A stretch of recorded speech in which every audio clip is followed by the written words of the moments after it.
Hello and welcome to the ESG Experience podcast brought to you by Gobi, the ESG platform. I'm Helee Lev, Gobi's Chief Revenue Officer. And I'm Ryan Nelson, Gobi's CEO. And we're your hosts today. Looking forward to another great discussion. Looking forward to it.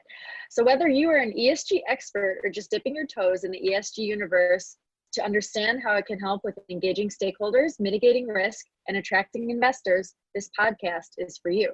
Together, we'll navigate the alphabet soup of ESG, discuss ideas, review strategies, and share industry news and trends. In today's episode, we are lucky to be joined by Summer of FCP, and we are going to discuss workforce housing, adaptive reuse, and true ESG excellence with someone who has truly achieved ESG excellence. Summer is responsible for leading FCP with a forward-thinking focus on the organization's strategy, operations, fund management, communications, and company culture. Sustainability leadership includes implementing ESG best practices and reporting to its stakeholders. As SVP, she oversees FCP's sustainability, DE&I, and retention, and FCP Serves committee, which we're going to dive into because that is actually super interesting. Summer is an active member of the Urban Land Institute Center for Building Performance and the National Multifamily Housing Conference. She also serves as an advisory board member for the annual Kaya Women in Real Estate Summit. Welcome, Summer. We are very excited to have you. Looking forward to digging in. Thanks so much, Helee and Ryan. Great to be here. For sure. Yes, I also say thank you for joining. Helee, why don't you tell us a little bit about FCP? I was just going to, but I wanted to make sure that Summer felt very comfortable and very welcome out of the gate. So now about FCP. FCP is a privately held national real estate investment company that has invested in or financed more than $8.3 billion in assets since its founding in 1999. FCP acquires, operates, and develops residential and commercial assets nationally. In addition, they deploy capital in residential and commercial product sectors through JV equity, mezzanine debt, and preferred equity investments. They are currently managing 4 funds totaling $3.6 billion in assets, and there are more than 60 FCP professionals supporting the firm's hand-on approach to investments and asset management. All right, so here we are. We have an expert with us today who has truly achieved ESG excellence within a firm, FCP. What do we want to ask her, Ryan? What do we want to extract, the pearls of wisdom?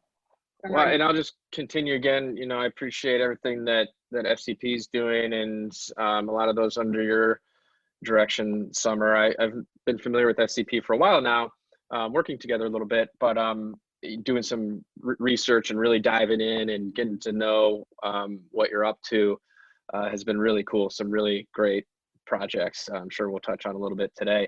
You come from Summer, from an asset management background, and you're now responsible for leading FCP's ESG platform. And it's always interesting to kind of hear, and I've seen it in your background for quite some time now, but what drew you to ESG in the first place? Yeah, thanks, Ryan, and thanks, Helee, for having me here. It's going to be fun today.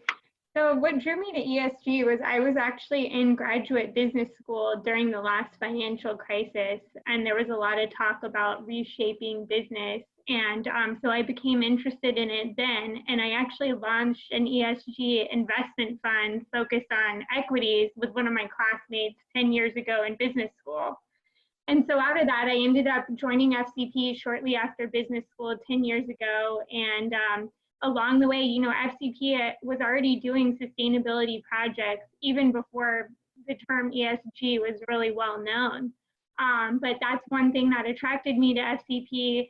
And along the way, just began working on initiatives on the environmental and social side as an asset manager. And that grew over the years to be a fully dedicated platform.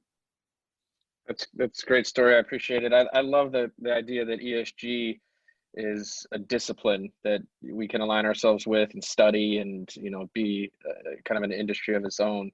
You know, and of course, we're talking about it in the scope of real estate today, but very cool. Yeah, and I also think it's notable, especially these days, I'm looking, you know, to interview people and otherwise, that you've been with the firm for 10 years. That's amazing. So you've been there for a decade. So that's really like, you've kind of seen like the full evolution of, like you said, when they came in, maybe they were cutting edge and already doing these things before it was trendy to do so. But I can't imagine just the evolution that you've seen and that you've really, as a professional, driven, you know, since joining the firm a decade ago. Even if I think of how ESG has progressed in the last decade within commercial real estate, it's just really matured. And especially now when we talk to other sectors like private equity, where they're just starting to figure out what I think real estate was doing 10 years ago. So it's exciting to see that. So when we think about, I think a lot of times when we approach ESG and the rating systems and the frameworks that we're helping our customers with, like you guys, we're talking about, you know, the hold period, the assets that you're holding. If you think about acquisitions, or you're thinking about, you know, before you acquire a property, what are the things, what ESG metrics are you looking at that point? You know, can you tell us a bit about the process? So not just the assets that you already hold, but before you guys go to acquire new ones. Yeah, definitely. So we look at a variety of metrics on all sides of ESG. On the environmental side, we evaluate a property. Before we purchase it, we look for any environmental hazards and conduct studies on that property. We have ESG checklists for all of our properties, and we look at site risk, including you know, any prior site history of environmental issues. Hey guys, can you hear the yard crew now? Sorry. No. Oh, okay. I don't hear anything. Okay. We trust it's probably that maddening for you though to have lawnmowers buzzing around your head while you're trying to talk about your professional accomplishments. Yeah. we trust that they have environmental practices too, Yeah, right? exactly. You use the green. Yeah, good. And then we also look at opportunities before we even buy a property to evaluate for efficiency projects, to implement water and energy efficiency projects. We have an in-house construction team that looks at each property very closely for those opportunities. And then we also work with some consultants who help us evaluate renewable energy potential at each property. So that's what we look like on the environmental side. And then on the social side, you know, a lot of what FCP does is investing in workforce housing. That's 50% of our portfolio. These are properties where residents earn anywhere from 50 to 100% of the area median income. And so these serve America's teachers, civil servants, essential workers. And so we undertake a lot of initiatives on the social side to evaluate, you know, who is the resident base at our properties, and provide support services for residents at our properties. And we can talk a little bit more about that when we get to FCP Serves. Yeah, I would love to hear. I was going to ask you, have you guys, can you think of an instance where you actually passed on a potential acquisition because of an ESG related issue, or because of something that was uncovered, or does it feel like it's kind of more business as usual, you know, go through the diligence checklist, or has it ever really held up a deal? Yeah, I would say there have been a few instances where there were some environmental issues that have, you know, after doing more diligence on a property, where we ultimately decided not to move forward with that acquisition. Some of them related to flooding issues or other environmental hazards that we just couldn't get comfortable with. Our first step is usually to, you know, look for ways that we can mitigate the risk with our team, but if we feel like we can appropriately address the risk, then we will not move forward with the acquisition. Yeah, that's brilliant. It sounds, you know, more and more organizations are certainly considering ESG as a section or some sort of component of due diligence. It sounds at FCP that, again, you're maybe ahead of the curve, and it's almost more core and looked at more seriously, or really part of what you're doing, even in the assets you're selecting. Like you said, that's a key component. So it's really cool to hear. And a similar type thing, I got real excited reading up on some of this stuff about adaptive reuse, and probably a lot of people in the industry understand that, but probably a lot of people don't hear that term regularly. So maybe you could tell us a little bit about adaptive reuse. Yeah, sure, Ryan. So adaptive reuse is what the term we use for our commercial projects that basically involve converting old warehouses to hip, creative office and retail spaces. These are often placemaking projects. We've done projects in Nashville, our Sylvan Supply project, in Atlanta, stockyards. The Dillon was a huge placemaking project in Raleigh, very close to the train station, that involved converting an old warehouse, but also adding floors on top of it for office and residential towers. So we partner with development partners to do this work. And a lot of the transformation, I think repurposing these older buildings is really inherently sustainable. I mean, instead of just coming in, tearing everything down, creating a lot of construction waste, we're actually reusing something old. They're usually in these kind of dilapidated city blocks. So we come in and take something that's been dilapidated and bring new life to it. And then we also, along the way, implement more efficient, state-of-the-art mechanical systems. And so when I think about sustainability from FCP's, ESG platform, I think like you hear a lot of talk about sustainability in the new building stock, but really 80% of the building stock in the United States is built before 2000. So if you really want to tackle carbon emissions and, get us to these climate goals, it's really important that owners and the real estate community undertake these projects to make these older buildings a lot more efficient. And I think too, it like builds character. It makes the buildings cooler, like even when you're putting up these new towers, these glass towers, some of them are beautiful, but I'm thinking of in Chicago here, we have the Fulton River District. It's exactly that. It's all like adaptive reuse. It's these, it used to be like a meat packing district. So it's all now, these cold storage buildings that are like cool offices. And it just, it just has so much more flavor and character, in addition to your point of it being more sustainable, because you're kind of keeping what's there and improving what's there versus building new and, kind of reviving these dilapidated city blocks, which is super cool.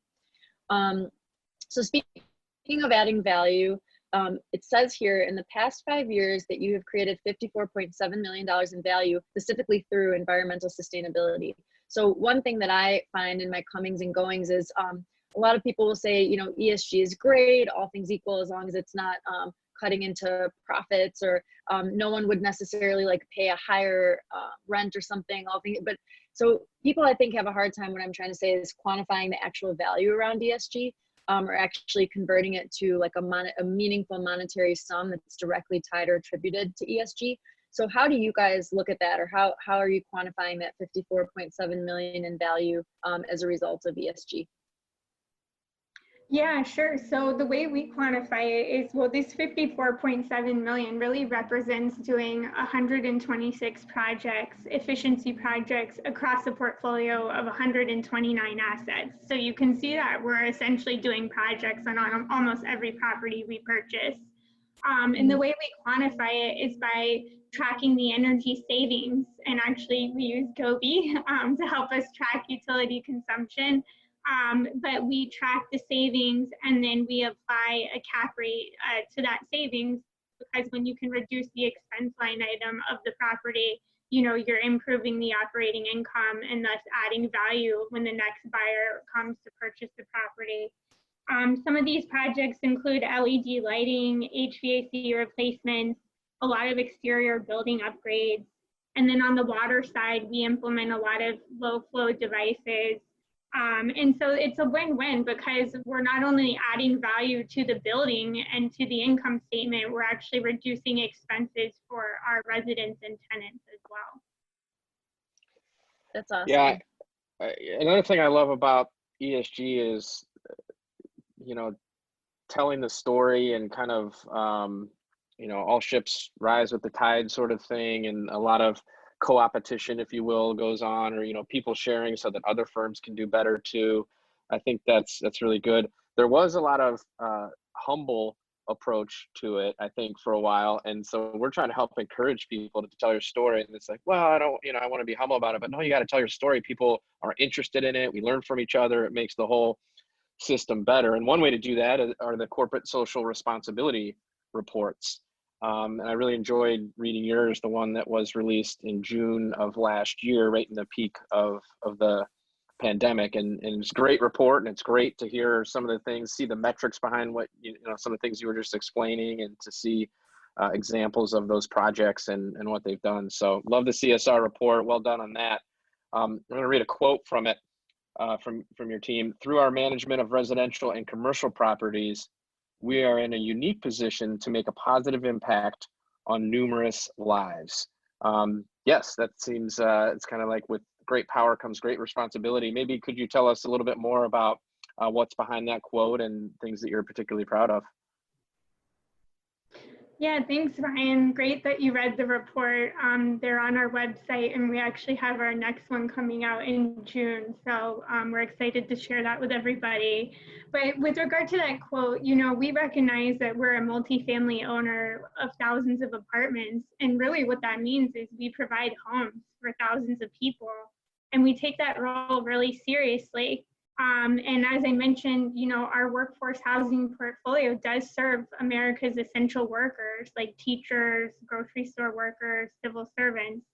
And so being a, you know, responsible owner, we focus on supporting children in education in our communities.